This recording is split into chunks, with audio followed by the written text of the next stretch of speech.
Lady super star Mahanati ಸೌಂದರ್ಯ ಸಾವನ್ನಪ್ಪಿ ಇವತ್ತಿಗೆ 20 ವರ್ಷಗಳು. ಇದೇ ನೋಡಿ ಸೌಂದರ್ಯ ಅವರ ಕನಸಿನ ಮನೆ.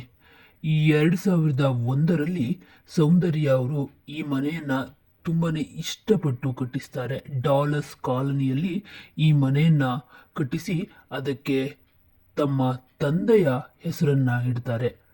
ನೀವು ನೋಡ್ತಾ ಇರ್ಬೋದು, ಮನೆ ಮೇಲೆ ಸತ್ಯ ಅನ್ನೋ ಹೆಸರಿರೋದು. ಸತ್ಯ ಅನ್ನೋದು ಅವರ ತಂದೆಯ ಹೆಸರು, ಸತ್ಯನಾರಾಯಣ. ಈ ಮನೆಯನ್ನ ತುಂಬಾ ಪ್ರೀತಿಯಿಂದ ಕಟ್ಟಿಸಿರ್ತಾರೆ ಸೌಂದರ್ಯ ಅವರು. 2001ರಲ್ಲಿ ಅವರು ಈ ಮನೆಯ ಗೃಹ ಪ್ರವೇಶವನ್ನ ಮಾಡಿ ಅವತ್ತಿನಿಂದ ಅಲ್ಲೇ ಇರ್ತಾರೆ. ಇದೇ ಮನೆಯಲ್ಲೇ ಸೌಂದರ್ಯ ಅವರ ವಿವಾಹವೂ ಕೂಡ ಆಗುತ್ತೆ. ಮೊದಲನೇ ವರ್ಷದ ವಿವಾಹ ವಾರ್ಷಿಕೋತ್ಸವಕ್ಕೆ ಕೇವಲ 10 ದಿನಗಳು ಮಾತ್ರ ಬಾಕಿ ಇರುತ್ತೆ. ಆವಾಗಲೇ ನೋಡಿ ದುರಂತ ನಡೆದೇ ಹೋಗ್ಬಿಡುತ್ತೆ. ಏಪ್ರಿಲ್ 17, 2004 ಸೌಂದರ್ಯ ಹೆಲಿಕಾಪ್ಟರ್ ದುರಂತದಲ್ಲಿ ಸಾವನ್ನಪ್ಪುತ್ತಾರೆ. ಅವತ್ತು ಇದೇ ಮನೆಯಿಂದ ಸೌಂದರ್ಯ ಅವರು ಜಕ್ಕೂರ್ ಏರೋಡ್ರಮ್ನತ್ತ ಪಯಣ ಬೆಳೆಸ್ತಾರೆ. ಕೆಲವೇ ಗಂಟೆಗಳಲ್ಲಿ ಅವರು ವಾಪಸ್ ಬರೋದು ಸುಟ್ಟು ಕರಕಲಾಗಿ. ಇದೇ ಮನೆಯಲ್ಲೇ ಅಂತಿಮ ದರ್ಶನಕ್ಕೆ ವ್ಯವಸ್ಥೆ ಮಾಡಲಾಗಿರುತ್ತೆ.